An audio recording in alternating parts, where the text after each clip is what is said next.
Pasintabi po sa mga naghahapunan, medyo maselan ang mga video na inyong mapapanood. Nang magtungo po ang GMA Kapuso Foundation sa lungsod ng Butuan para sa kalusugan caravan noong Marso, isa sa mahigit 800 pasyente na inilapit sa amin doon ang 4 na taong gulang na si Jane Maliha na may kakaibang kalagayan. Panoorin po ninyo. Nabigla kami kung ano nangyari ng bata. Bakit nagkaganyan? Kahit sino naman siguro, mabibigla at mahahabag kapag nakita ang kalagayan ni Jane. Ipinanganak si Jane na nakaluwa ang tila namamaganyang dila. Nahirapan siya kasi hindi napapasok na niya yung dila.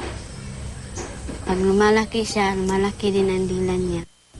Kaya tuloy sa pagkain, isang malaking pagsubok para kay Jane ang pagsubok at pagnguya.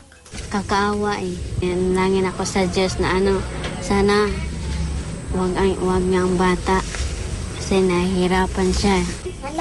Hiwalay na si Rosalie sa ama ni Jane. Ngayon, umaasa si Rosalie sa 200 pisong kita kada araw ng kanyang kinakasama. Sa maliit na silong na ito na nakatirik sa gilid ng ilog, kasama pa nila ang kanyang ina at ang pamilya ng kanyang kapatid. Nang ating maipasuri si Jane.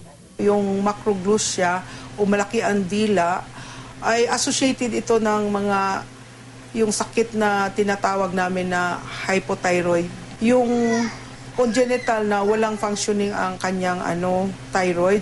Sa bawat titig ni Rosalie sa anak, hangad raw niya na sana balang araw masulya pa na nila ang malaya at matatamis na ngiti ni Jane.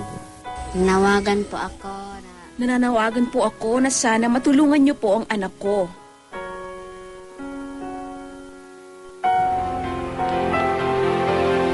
Maraming salamat po kay Dr. Leodegaria Yugo na siyang sumuri kay Jane. Dagdag po ni Doc na kailangan pang maisailalim si Jane sa ilang pang pagsusuri para malaman ng mga espesyalista ang dapat na treatment sa kanya. Kinakailangan po ni Jane ang inyong tulong.